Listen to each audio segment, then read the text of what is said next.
Hi everyone, this is Jim and welcome back to my YouTube channel. Ito na nga post ng You Glow Babe Main. Are you ready for this? Si Miss Barbie Fortesa, let's watch this.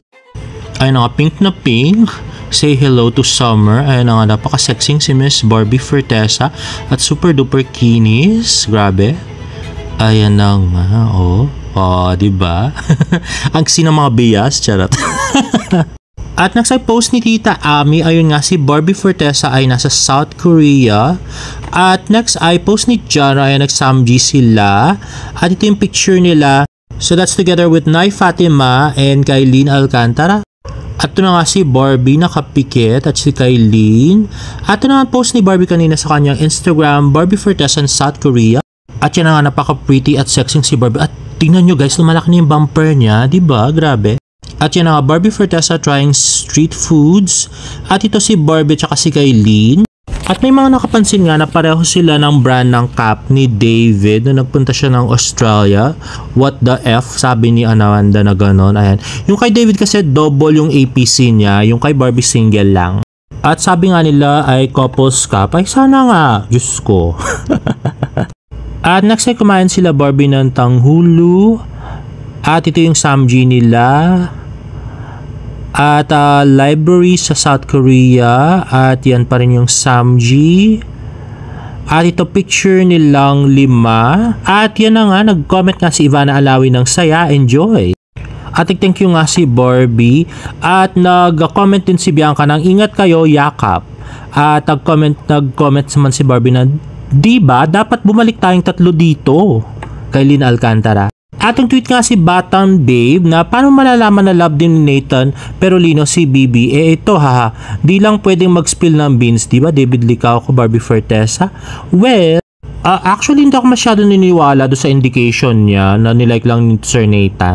Kasi isang post ni Jack Roberto na tinag lang si Sanya Lopez ay nilike din ni Sir Nathan at pati nung pinsan ni David Licao ko, yung that guy Simon. So hindi siya magandang indication guys.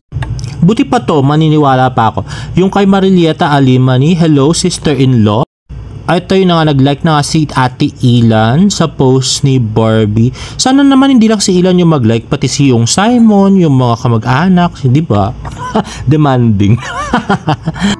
At ito naman nanood nga sila ng street performers, binidyo ni Janra. Actually si David may ganyan din siya noon, di ba? Namigay siya ng ng pera do sa isang street performer, do sa That Kind of Love, di ba? So kung naalala niyo pa yun guys. At Sam G Grilling ni Kailin Alcantara.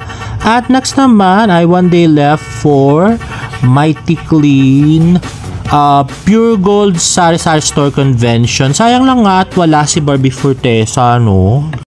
At next na ay post ni C7 Mix, ang batang Hiroshi. Buti pa yung batang Hiroshi pumunta sa Panran.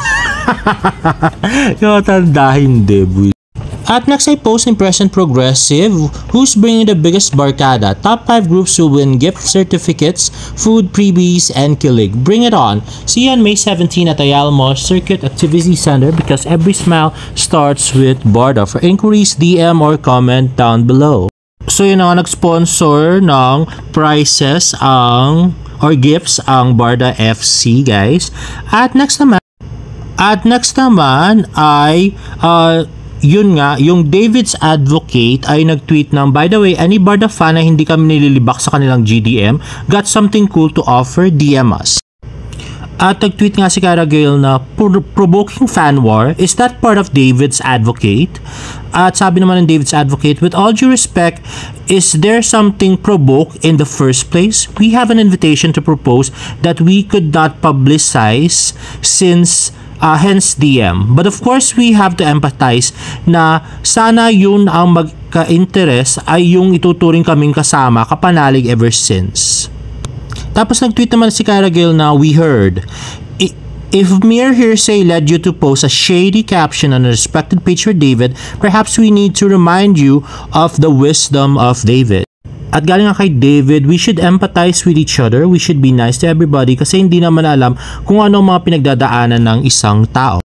At then nag-tweet ang David's Advocate na, we have a high level of tolerance when it comes to fangirling matters, which want to deal with and which one should not. And we honestly didn't see this coming, but we are glad that there are exchanges of discourse. Let's see these narratives, read them, dissect them, and keep it interesting. However balanced, this is a democratic country after all. For our part, we see the panlilibak as very wrong, and we don't honestly see the reason why in the first place. And we say them straightforwardly, no compromises. We deleted the post with the ad because we are no longer needed. We have selected a representative for the BIP slot. Thank you. At ito nga yung post ng David's Advocate na dinilit nila at pinagululan ng away.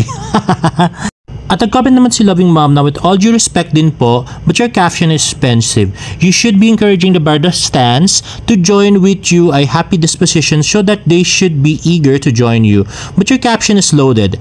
It's trying to insinuate something negative. For you to influence others to join, you should use captions and words that are encouraging to readers and promote positivity and unity. Wala po tayong maenganyong sumali sa inyo kung ganyan ang imbitasyon nyo. Hindi po siya inviting, offensive po siya.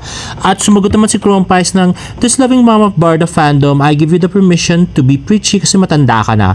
Pero bago ka magsalita tungkol sa Unity fandoms, balikan nyo muna yung ginawa nyo sa GC na panlilibak sa isang account at yung parang hinihikayat mo pa yung iba na gawin din. Unity?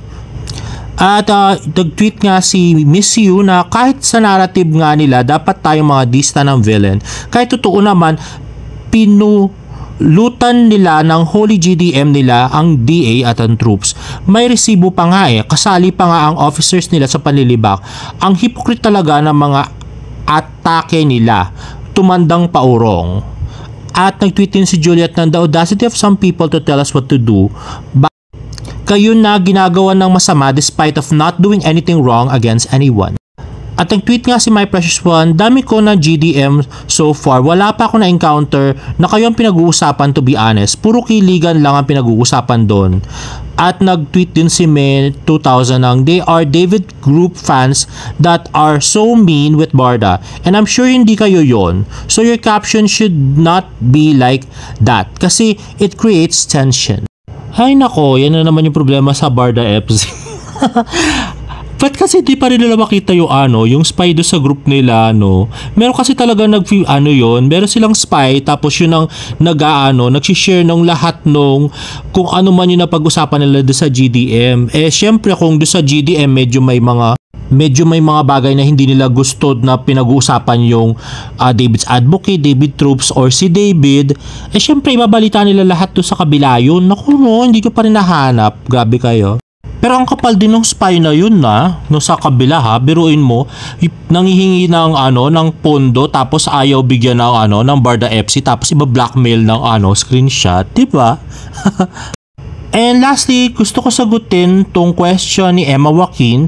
Tanungin ko na lang, Jim, kung totoo na mag-post si Mami Barbie na binigyan ni David ng flowers. Sabi kasi sa isang vlogger, for content na lang na para makarami ng views. Dami kasing gumagamit sa Barda for the views lang din siguro.